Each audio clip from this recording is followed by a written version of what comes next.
ሰላም አማራዊ እንዴት አላችሁ? ፋኖ አብርሃም አደራጀው ነኝ። የካቲት 12 የዕለተ ሚካኤል ተወለድኩ። ልደቴ ነው ዛሬ። ልደቴን በትግል ሜዳ ሳከብር ለሁለተኛ ጊዜ መሆኑ ነው። እዚህ ሰዓት ቦታ ላይ ቆሜ ተጨማሪ ዘመን ለሰጠኝ ለልዑል እግዚአብሔር ለድንግል ማርያም ክብር ምስጋና ይሁን። ልደቴን በማስመልከት መልካም ምኞታችሁ ለገለጻችሁልኝ በአራቱም አቅጣጫ ላላችሁ የፋኖ አመራሮች አባላቶች እንዲሁም ደግሞ በሀገር ውስጥም በውጭም ላላችሁ የአማራ ትግል ደጋፊዎች ምስጋና ይድረሳችሁ። ህልሜን እየኖርኩት ነው። ክብር ለእግዚአብሔር። ከምልክራችን ከአርበኛ ዘመነ ካሴ አንድ አባባል ልዋስ ለእኔም ጋር ስለሚሰራ ብቻዬን ያሳደደኝ ጠላት ሚሊዮን ወንድሞችን አስነስቼ አፈር እያስጋጥኩት አስግጫለሁ። ያኔ የፋኖ አመራሮች ስለምታሰሩ ከአራቱም አቅጣጫ የሚታሰሩበት ሰዓት እንዲሁም ደግሞ አማራነት ወንጀል አይደለም ብለን የአማራነትን ስም ስለጠራን ብቻ ስንታሰር ነበር፣ ስንገላታ ነበረ፣ ስንሳደር ነበረ። ይሄ ተቀልብሶ ይሄው ያሳደደን ጠላት ያሰሩን አሳሪዎች እያሰርን ነው። ግለሰብ አይደለም እየተበቀልን ያለው ነው። ስርዓት ነው። እንግዲህ ህልሜ ያው ያንዳንዱ ሰው ህልም ያው መሰረታዊ የሚባለው ወይም ደግሞ በተለምዶ የተለመደው አገባ ወለደ ሀብት ንብረት አፈራ የሚባለው ነገር ከአንድ አካባቢ የማያልፍ ስም የተለመደ ትሬንድ ከዛ አለፈ ብዬ ተመርጬ ለሌላው ማህበረሰብ ለሌላ ህዝብ ለሚሊዮኖች ተስፋ የነጻነት ብርሃን ፈንታቂ እንደሆን ስለሆንክ እግዚአብሔርን ላመሰግን እወዳለሁ። እኔ እንግዲህ ያው ፓስፖርት ረግጬ ነው ወደዚህ የመጣሁት። ሁላችንም እንጓጓለት የአውሮፓ ህይወት አለ። በቤተሰብ የቀረበልኝ ግብዣ የፓስፖርት ግብዣ ረግጬው ነው የመጣሁት። ምክንያቱም እኔ ተመረጥኩትኝ ለእንደዚህ አይነት ተግባር ስለሆነ ለሰዎች እንድኖር ስለሆነ አሁን ይሄን በምልበት ሰዓት የማይዋጥልህ የሚመር ካድሬ አለ። ምክንያቱም አንተ ማለት አይደለም የአውሮፓ ኑሮ ተመቻችቶልህ ቀርቶ በ100 ካሬ ሜትር በቦታ በማይረባ ቦታ ኮንቴነር ወንድምክን አማራነትክን ሽጠህ በባንድነት ስለተሰለፍክ ይሄ የአውሮፓ እድል ቢቀርብልህ ደግሞ ያው እናትክን ትሸጣለህ። this is obvious, this is true። ምክንያቱም እያየነው ስለሆነ ያስጨንቅም እኮ ወንድሞቻችን እኮ ከአውሮፓ ድረስ መጣው እዚህ ትግል ሜዳ ላይ ተፋልመው ሞተዋል፣ አልፈዋል፣ ለኛ ስን መስዋዕት ሆነዋል።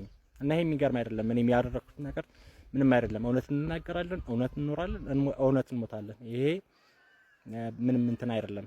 እናም ይሄንን ኑሮ እንድኖር ፈጣሪ ስለመረጠኝ አመሰግናለሁ። በዚህም እድለኛ ነኝ። ምክንያቱም የተሰለፍኩለት አላማ ዳር ደርሷል። የተሰለፍኩለት የቆምኩለት ትግል ጫፍ ደርሶ ይሄን አምባገነን ስርዓት ከስሩ ነቅለን መቃብሩን እየፈጸምን ነው የምንገኘው። ስፔሻሊ አሁን የዘንድሮ ልደቴ ልዩ የሚያደርገውን አንድ እንትን ልንገራችሁ። ባለፈው አመት ስጓጓለትና ስመኝለት የነበረው አንድ የአማራ ቤት ነበረ። እሱም አፋብን ነው።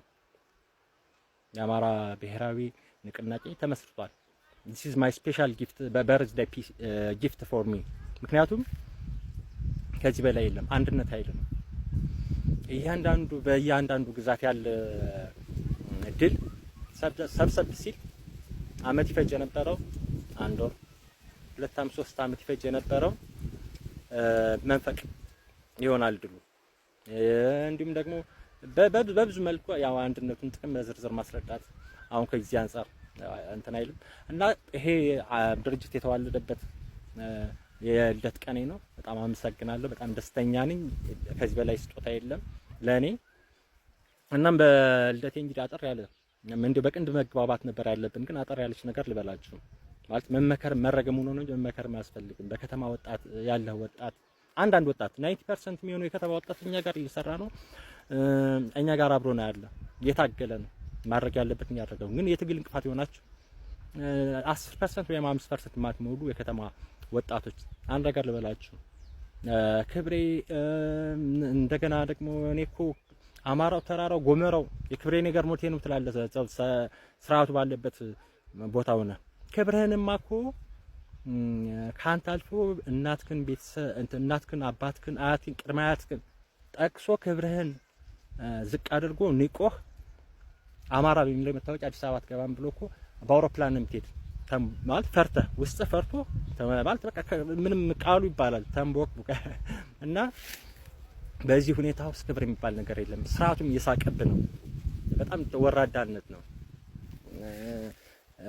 ጎምለል እያልክ እንደውም ተሻሽሎ ደግሞ አያለው ቲክታክ አልፎ አልፎ ስገባ እዛ ከተማ ያለ ፎቶ ተድቅን ተደርጎ ቦምብም ወረወሩ መትረጅስ ደቀኑ አሉ ገደም ከተማ ውስጥ የትኛው ቦምብ የትኛው መትረጅስ ነው?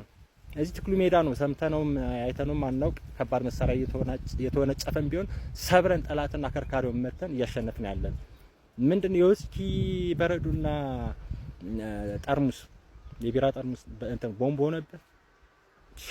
ሼምለስ ጄኔሬሽን ነው። በእውነት ሼምለስ ጄኔሬሽን ነው። this is not our main issue ማለት እንትን ባናው እንትናችንም አይደለም፣ ግን አትሊስት እንቅፋት አቱን ዋጋ ያስከፍላል። to tell you seriously ሌላ የሚያግዘን የሰው ኃይል በቂያችን ነው፣ ግን እንቅፋት አቱን ከተማ ያለው ወጣት በእርዳታ ስም ልሸፈን አንድ ቀን መግበህ ማታጠግበውን የአማራ ሕዝብ በእርዳታ ብያልክ የከተማ አጀንዳ ይዘህ ትንቀሳቀሳለህ፣ ትሰራለህ። በጣም በዚህ መሸበብ ይሄው ለጄኔሬሽን ለትውልድ የሚሆን ከአማራን ከዚህ በኋላ ነቅነቅ ማድረግ ነፃን የሚያጎናጽፍ ትግል ላይ ነን፣ እየተዋደቅን ነው። እና እንደዚህ አይነት ማሾፎችን እረፉ እወዳለሁ። በልደት ቀን ዋጋ ስለሚያስከፍል ልመናም ስለማያስፈልገው እና ዘሆል ሃፒ በርዝዴይ ፎር ሚ መልካም ምኞታችሁን ለገለጻችሁልኝ ሁሉ አመሰግናለሁ። አሸንፈናል፣ እናሸንፋለን። አዲስ ትውልድ፣ አዲስ ተስፋ፣ አዲስ አስተሳሰብ